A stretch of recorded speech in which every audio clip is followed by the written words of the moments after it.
Hey, what's up, collective? I'm just like in a vibe right now. In a minute I'll be home. We'll pull some cards on what I'm thinking right now. So there's this weird thing that happens. So everyone has their own beliefs and their own opinion, and that is a human right. Um, but so there's two sides of this belief thing. Mainly, one is if you have to believe in something and you cling to it too tightly, then especially as a repeated thing as a defense, does that make it less true? Or are you trying to support something that's not really there? Um, and, well, when you know, you know. Like, how many toes you got? What kind of fucking question is that? Probably 10, you know? I might have 9, but probably 10. Nobody has to think about that. And if they do, well, the person who has 9 didn't have to think about it. They'd be like, 9? What? What? How do you have 9 toes? And so the belief is a word that can be used positively, but for the most part, it's kind of a negative connotation unless you only choose to believe that there's no limitations and believe in the best. Otherwise, it's really the ego dragging itself down and putting up a protective wall so that it doesn't have to be responsible, it doesn't have to grow, it doesn't have to gain. And I'm at my mom's and I'm just talking like as myself. And anytime I do that, oh shit. Oh, I think you're crazy, Josh. I don't believe that. Drugs must have fried your brain. I'm like, look at your shelf, Mom. You have 40 drugs there. You take every day. Well, those aren't mind altering. Well, first of all, well, maybe they should be, because your mind really isn't growing, and you won't get out of bed, and you're dying, and you're just using up all the system's money for expensive stuff, and just to keep placating the ego, like, oh, look, I got a sticker. Oh, good. I'm gonna put it on my shelf with my other stickers. I'm not making fun of her, but this is a painful reality that all of us are dealing with. And it's not just a generational thing. It's been a thing that every 20 years there's another generation. And at least that's what they say statistically. And so every 20 years, like, oh, well, now the babies are adults, but now they're babies still, but now they're putting it off on their kids, and now they think they're entitled. And then, oh, look, they're grandparents now. They're 45 and they're grandparents. Now they're like, oh, look, I'm a granddad. I was in the war. And okay, yeah, but does that make you any more of a valuable person than when you were 5 years old and you were capable of anything? Or does that just mean that you're pretty useless except for talking about the couple things that you did? And then saying, well, I got limitations because I only got half a leg now. No, you say, if you've been through the war and you only got half a leg, then what's belief? Believing in God, believing in your gun, first of all, unless you're forced to go, believing that you need to go fight a war in some other place for some other people to save your family back home or the future that you might not live to see because you might be dead tomorrow. That's the first belief I'd start questioning. And then where's the limitations at? When the limitations in that case were placed on the person that decided to sign up for the war. It's different if all the zombies show up at your front door and they're all beating it down and you fought off 15 of them and then, you lost your leg and you just got surprised out of nowhere. That's a little bit different than if you fought in the war, then that already kind of like double back. It's like an admission of guilt along with putting a badge of honor on giving up one's rights to somebody else. And then saying how you were abused or how tough it was. And we're all veterans of life. Every single one of us is a veteran of life. It's not easy for anyone, but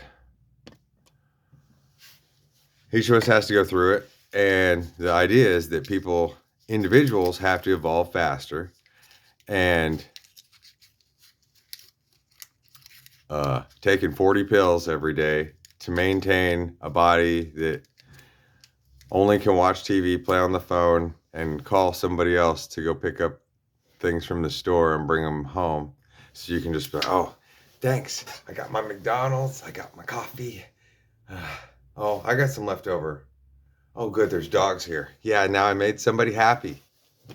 Well, when my son comes by, I'm going to be like, I don't want to listen to you. Why don't you just go the fuck away? I want to talk about me and how I'm beaten down and nobody ever cared about me. Especially you, son, unless you're going to slob on my knob and bring me everything I want and hold my hand and just do everything I want like you are my daddy. And I never even did that for you. And I made sure that nobody else would either. But I do it for them. Whenever they come by, they're like, Mommy, can you get me a laptop for Christmas? Yes, honey, I'll get you a laptop for Christmas. Glenn, just do it. Just take out the money and get it, okay? We're making him happy. Oh, it's Josh. Nah, sorry, we ain't got nothing. Okay. That's okay. But everyone's valuable in a collective. And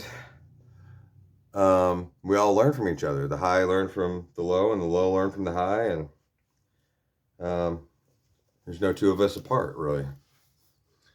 And so it's important for the concept of somebody like the Pope should be out there doing more work like Mother Teresa. Instead, he's hiding in his house on top of a whole bunch of guys.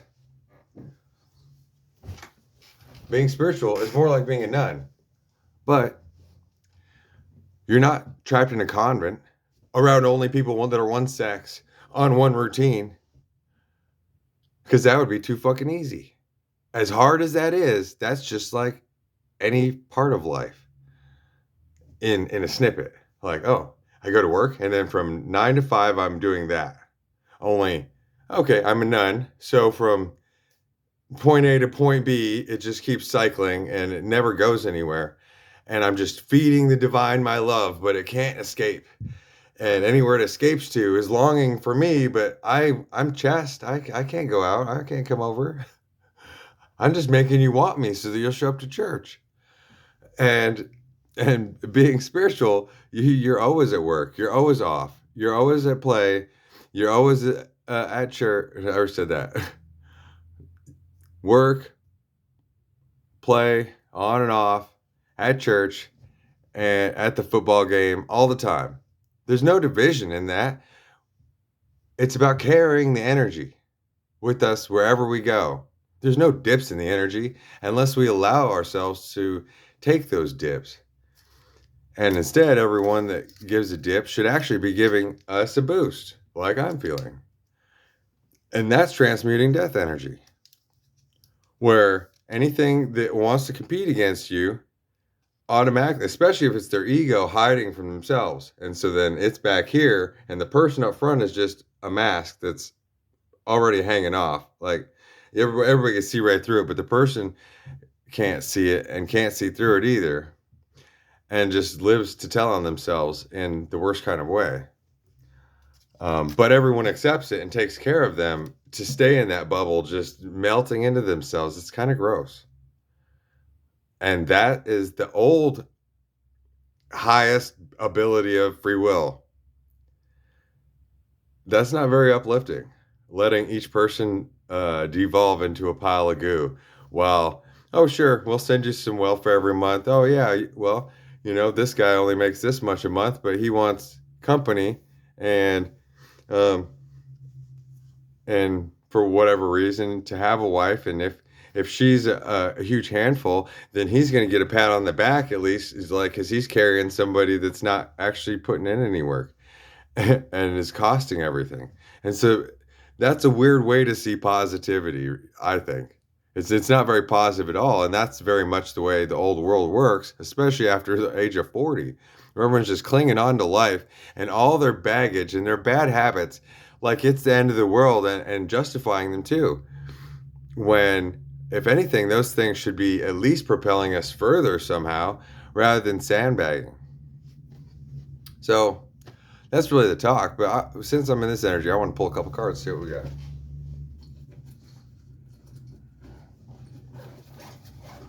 Because, well, there's truly only one spirit that anyone's ever seen, and that's the Spirit of Christ. And so, and all magic on earth is tied to him.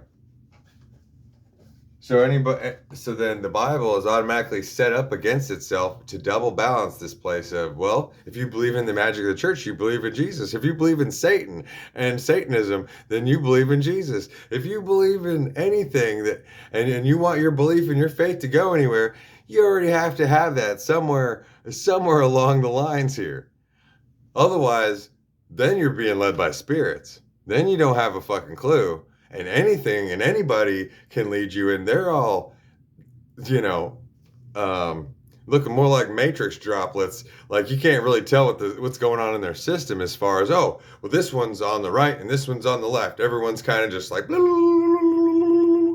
static all the time. Or, different vibrations of, okay, this one's pink, but its frequencies bouncing between 580 and 690 hertz, like that. There's each person at different times is in a bandwidth, but it all comes down to that Christ consciousness.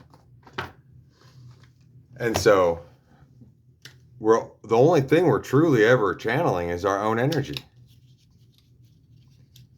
And why bind that up on one building, one place, one book,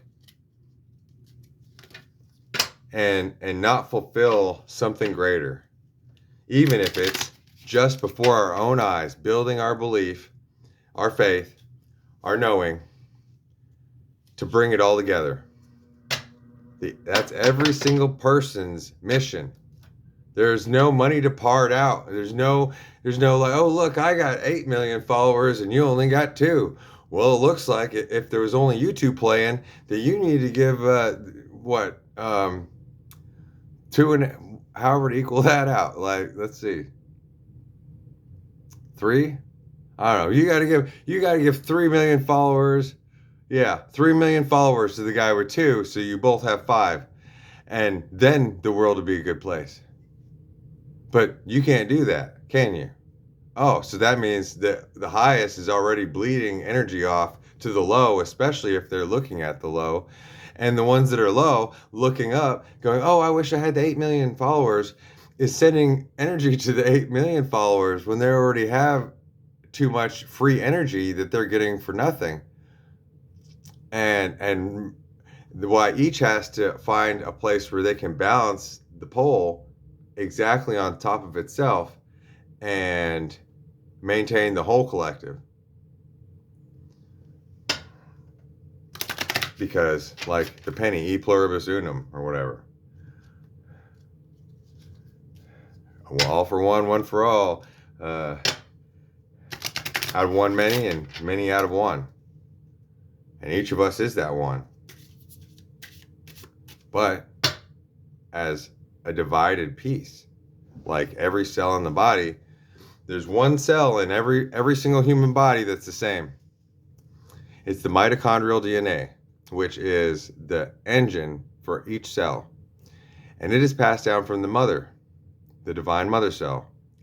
And so who your mother is, they can track everybody's mother through the lineages all the way back to the very first supposed transitional mother.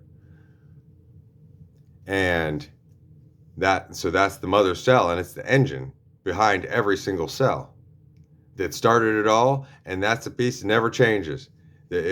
One mother passes another mother, and it has another tick on it, another number, but it maintains the same ticker tape throughout all human lineages everywhere in the world, proving that every single human being is the same family since the beginning of time. There's no difference in that. That is true. Now on the bottom of the deck, we got Osiris, the god of death and rebirth.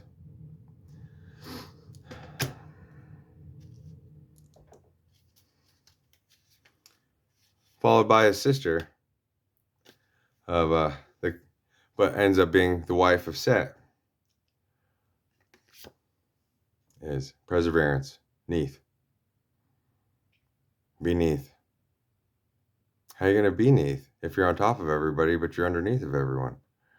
Oh, but you're all in the spirit, but you can't be there in person. But if you're there in person, then you got to be inside of them, and they have to be your person, like you possess them.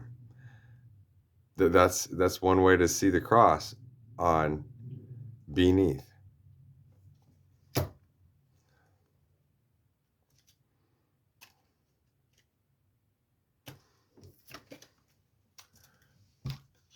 I don't want to just pick the Egyptian cards. That's what I wanted to do. We got Osiris and Neith. The one who created the afterlife. And who the story really kind of started at. As it was folded and folded and folded, then they made it so that that deity is the middle ground, floating in space and time as him but not him, but the to be that's not to be, that is all and none and one and each, as the one that was cut up by Isis, the divine mother, you could say, Kali. But she didn't cut him up. His brother cut him up because he was jealous. But the brother can't kill the brother, you know? And so she put him back together. Or did she? There was one piece that went missing in the ocean. It was eaten by a fish. So it's the fish that ate the sun, the god's golden penis.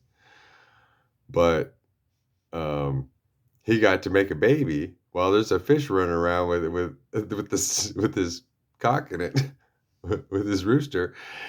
His brother just cut him up, and so he could rule. But now he's in the sea, and he got to come back on land and make love with Isis to make the first divine child, Horus, in the sky. So he's got land, sea, air, sea, land, and both the dark and light side of magic, all just placed right on his goddamn head. What a bounty, right?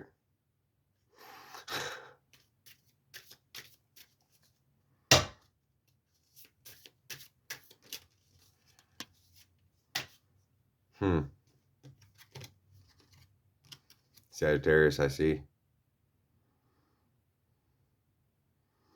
Now, who's the one that gets who gets the bow and arrow? If Sagittarius is half a man, the head of a man, but the body of a horse. But in all the stories, who's the most famous archer? The famous archer is Arjuna.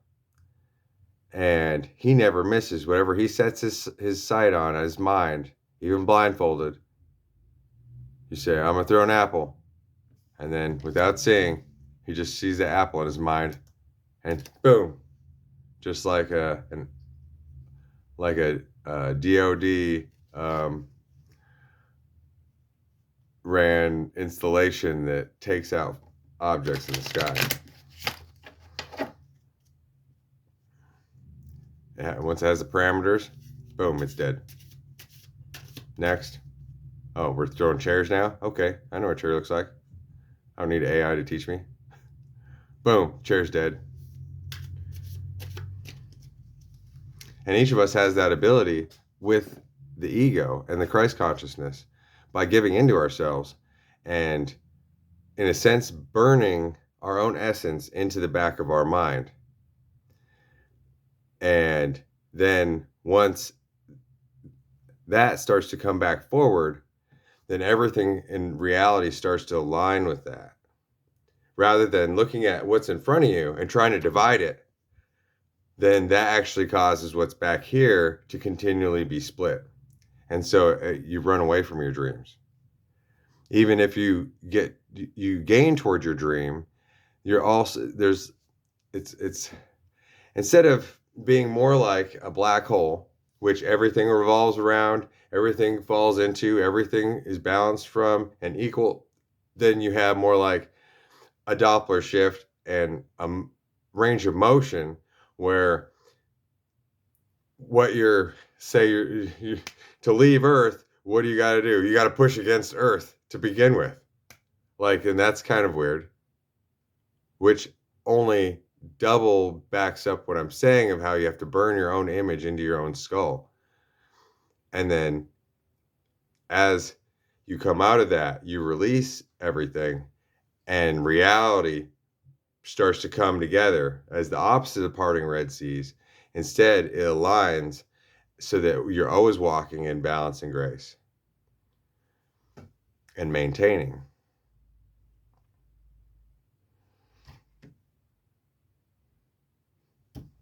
Last one was 21. What's the end of this card? We got Lilith. Black Moon Lilith. I've noticed a lot more videos in the last couple days about that black cat energy. About everybody when walk in the room and see a black cat and be like, oh, hey. But the black cat has the energy. It just draws you to it. But automatically the cat has the disposition it's going to have. And you walk over and you'll know pretty quick if the cat's like, no, don't touch me. I'll let you touch me when I walk over and touch you. Yeah, you better notice me. If you're not, I'm gonna get off this table and I'm gonna walk right in front of you while you're watching TV and be like,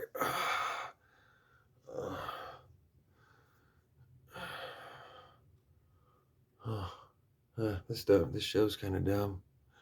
You should watch the Sports Illustrated edition. And you're like, what the fuck's that cat doing? And it worked. You're looking at the cat, right? So, there's my afternoon message for today. Have a good one.